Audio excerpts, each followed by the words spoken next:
I think there's a side of the fan base that would love to see a repeat of the Underworld and say, "Oh, let's go and see Despite Yourself live." Wouldn't we all?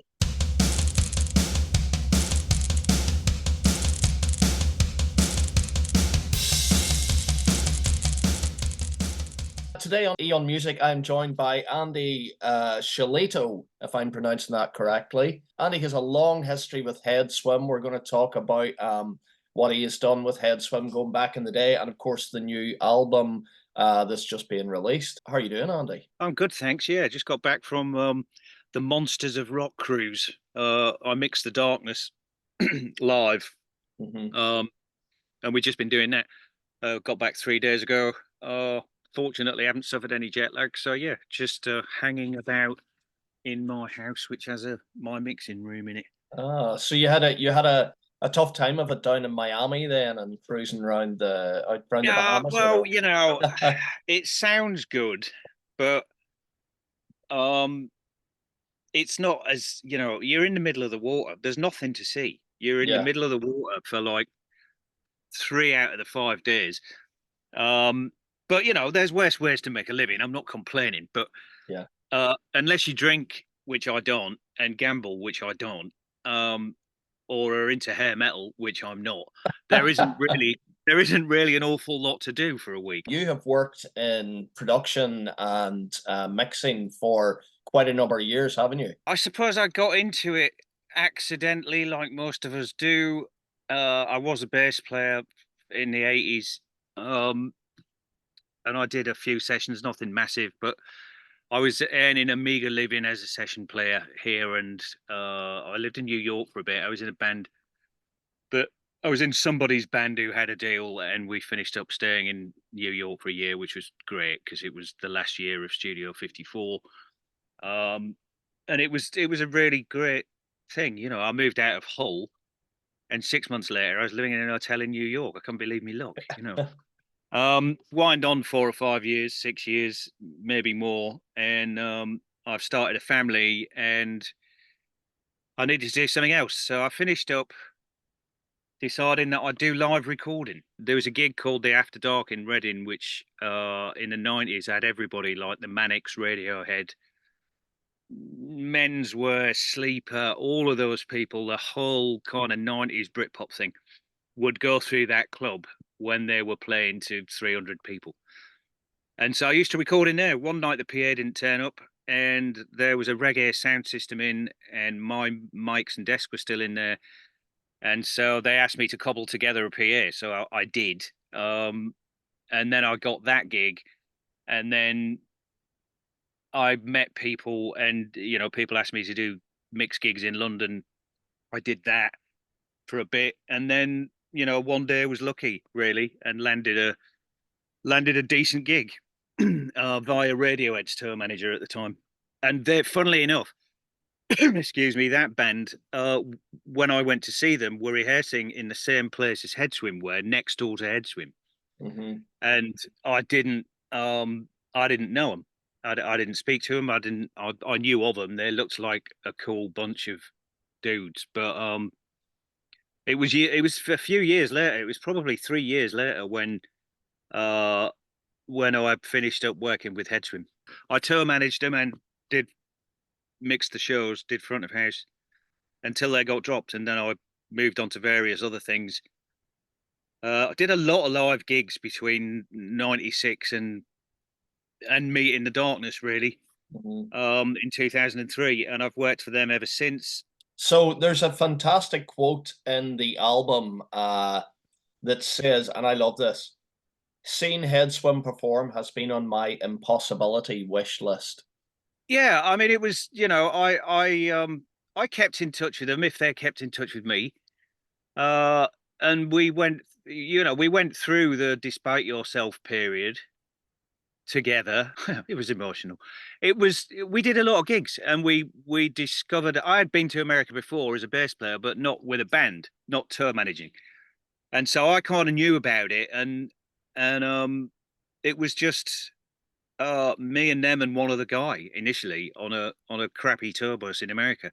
We certainly became close at times, and we had a shared experience, and it was They were the first band that I kind of mixed for that I really loved. That I really loved what they were doing, and wished I could have been in that band. So I cared about it a great deal, and then it all went to pot, no pun intended. And the fantastic third album just didn't happen. And I also knew that there were fractures personally with people, and Nick had gone off and joined Mew. Clovis had got a regular job on the London Underground and started a career. Uh, Dan was trying to do his own thing, and Tom just kind of. I mean, they went through the mill a little bit with it Mhm. all, and they were pushed to be something they were not. But they did very well at that Despite Yourself album was not what they would have chosen to written. I don't think you'd have to talk to them, but they did a fucking good job of delivering what people wanted. The record company had stayed invested for another year, it could have happened. But so yeah, after that, it was just like everybody I ever, still to this day, when I do gigs in places, there are people who say, "Didn't you used to do that band Headswim? What happened to them? What a fucking shame. They were the greatest band." So yeah, it was a massive thing that I always wanted to experience again before I died, but never thought I would. Hence, when it happened, I was just like, I'm recording this, and unless they object, I'm recording it. And if it doesn't get released or nobody's interested, fine. I just want it. Mhm. Somebody's got to document this, and nobody else is apparently going to do it. So, and I just built this place um, to mix stuff in, so it was perfect. Well, I mean, what we are talking about is this incredible product here. We've got Floods Live, which is on a nice CD package, but more importantly, it's on this beautiful gatefold vinyl. This is for anyone who hasn't seen it yet, and it's it's in very nice red vinyl as well. Isn't that a thing of beauty? For me, the fact that it exists is a thing of beauty. Just knowing it's there is yeah, yeah. But it is. It's a lovely, lovely piece of work. Trapped Animal have done a great job. It sounds massive. They'd asked me to mix the gig and just generally tour manage them a little bit on the day. I was actually going to America the next day for a tour with the Darkness. So it was fortunate that I could actually get there. And so I put two or three mics up in the room. I paid somebody else to actually do the recording. But all people do these days really is firewire out of a digital desk, which was the venue desk, and capture all the individual channels. But it's a club gig, and you can't, it's a small rattly gig. We had the individual channels, and I had two audience mics, one near the desk and one in the center of the room. And getting it to where it is when you hear it on the record, I mean, it's not studio trickery, but you deal with everything individually. I spent a long time mixing this, and I would do it. I would do it for 2 or 3 days, and then not listen to it for a week, and then Yeah. so that I had some perspective. A friend of mine mastered it, a guy called Charlie Francis, who's credited on the album. He'd worked on the demos for the third Headswim record, and I sent him something and said, "Look, can you just give me an opinion? There's going to be an album made of this. I'm not asking you to do anything for nothing." And he came, but he sent me an email back and he said, "It sounds like a live engineer's mixed it." And it was invaluable me talking to Charlie. Mhm. But one of the main things he said was, you can't have a kick drum with that much bottom end on a record. That sounds like you're trying to achieve the live gig sound on a mixed recording, and it does. You can't really do it. It's not really possible.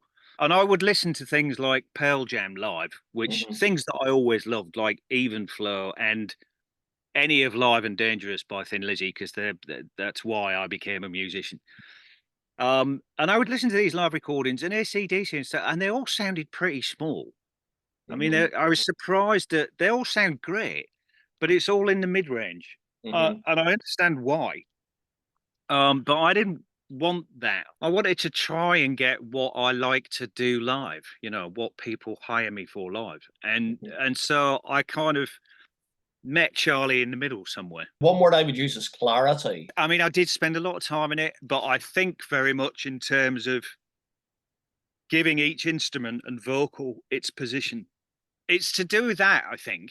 I think it's to do with allowing things to have their own space. When you've got a really good band, the Darkness, for instance, as well as Headswim and various other people, but when you've got a really good band and there's only 4 people in it, but the parts are well arranged, it's going to sound big because they've thought about it. All you have to do as an engineer is literally not fuck it up.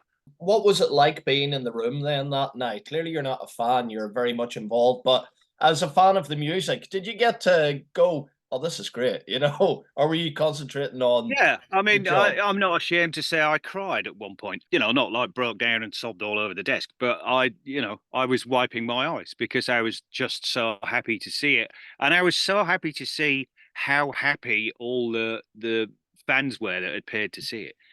I mean, when they walked on stage, um, there's a particular sound sometimes of audiences, and the most prolonged period I've ever heard it was the first year of the Darkness.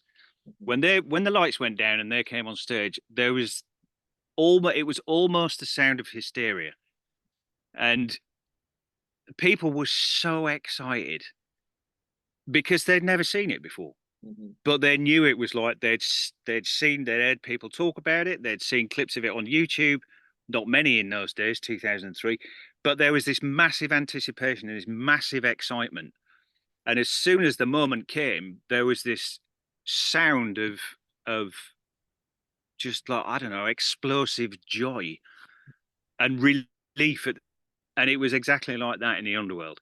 The minute it happened and the lights went out, it was just that sound of, people have been waiting, like myself, people have been waiting 20 years for this. I don't want to overcook it, but it was definitely one of the greatest days of my life, I would say, if that's not going over the top, because it was so unexpected and it meant so much to me. I love it. And doing the album and seeing it there, it's a big deal. It was a big deal for me. Have you had any feedback from any of the guys in the band about the album? I mean, they were pretty good. They were pretty good about it. They didn't. I offered them the chance to get over involved, but they didn't. They left me to it, and all I did was try and recreate what I used to make them sound like in 1997. Yeah, they all like it. They've all told me they really love it. Um, Dan actually said on one WhatsApp when it was mastered and they finally got to listen to it completely finished. One of his comments was second best Headswim album ever. That actually moved me to uh, my eyes to water up when I read that because that was like, do you know what? He's so protective of his art Mhm. that to have him say that was the ultimate kind of seal of approval, really. That flood era is what a lot of people think of when they think of Headswim. I first really got into the band when I heard the single Better Made from Despite Yeah. Yourself. And I think that era, I see them as two very separate things. But I think people now will be wondering, will there be a reissue of the second album? A nice blue vinyl would be perfect, wouldn't it? It's a possibility, and Yeah. it's being there are discussions going on, and I have also found I moved into this place 2 years ago, and part of my mission was to build a mixing room, and I've kept everything. I found all of these cassettes off of desks on the Brad tour in America with Headswim, on the Cooler Shaker tour. We did a Cooler Shaker tour. Uh, Catherine Wheel, radio sessions. They're all, pretty desk tapey, so the vocals really loud on a lot of them, but some of them are all right. I've got to pick through them. I've got quite a lot of stuff to go through. Um, so yeah, I would hope it's not over yet. I think there's a side of the fan base that would love to see a repeat of the Underworld and say, "Oh, let's go and see Despite Yourself live." Wouldn't we all? I'd love it, man. I'd like them to go on tour, but it's not going to happen. It's not for me to say, but I wouldn't want to. I wouldn't want to encourage anybody into thinking that's going to happen because Yeah. I don't think it will. Mhm. Um, but you never know. Yeah. You never know. I know Dan's going to do some gigs. Dan's going to do some solo gigs. And if there are any more releases, he will probably perform on his own, maybe with some other people. Just as a kind of acoustic thing. You know, it's not for me to talk about really, but I think the idea of performing something that was done 20 years ago is not always what people want to do. Yeah. Whilst they may be very behind the fact that that material is being heard again by, you know, it's being resurrected and people are getting a chance to hear it, they may not want to actually go out and, you know, it was 20 years ago. They were 20 years younger, you know. Yeah. And those thoughts and feelings are not necessarily, and people like that. I remember Leonard Cohen on Bird in a Wire once kind of being stuck behind this gig, not being able to go on because he thought he couldn't do the songs justice, and he didn't want to be dishonest to the songs. Yeah. And I think there's an element of that where, you know, if we can't do this and mean it, we're not going to do it. So you obviously have very fond memories from the night. It must be great for you to see that the fans have got behind it and helped fund this thing, and that it's actually available to buy now. This very piece here. It must be a really proud moment for you. Yeah, very proud. Yeah, very proud. As I said earlier about, you know, I never thought I'd be in a room, you know, having a coffee or a beer with all four of them ever again. Not because they didn't get on, just because, you know, we don't all live near each other, and I just didn't think it would happen. So yeah, to see that and to see a live album really as well. I mean, it's obviously I'm really pleased to have been involved in it, and I'm very proud of it. And I'm very proud of them for, you know, there are no overdubs on that. There's nobody played anything again. We did the vocals, but I gave him 2 runs at each song and just said, you know, we just stuck a 50 in this very room, stuck an SM58 in, and I just said, I'm just going to play you it, and you're going to sing it like you're at a gig. We're just doing one after the other, and then you can have a break, and then we'd do it again. And the reason was because the Monist situation was very bad on the night, and Dan actually has a kind of hearing impediment, which as things get louder, the tone shifts in one of his ears.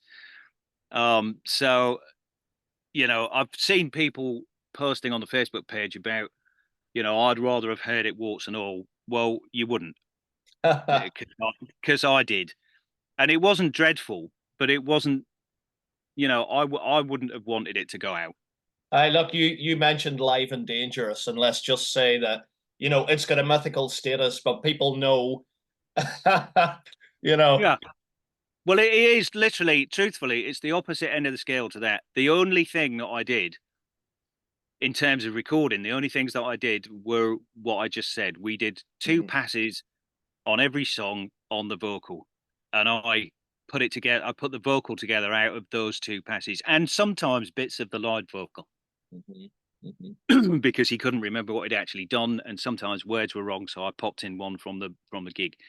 Apart from that, I probably did 8 surgical edits on instruments, and they were all less than 1 bar long. Oh wow! So it would be one really wrong chord. Not bad for a band that hadn't played together in what, 24 years.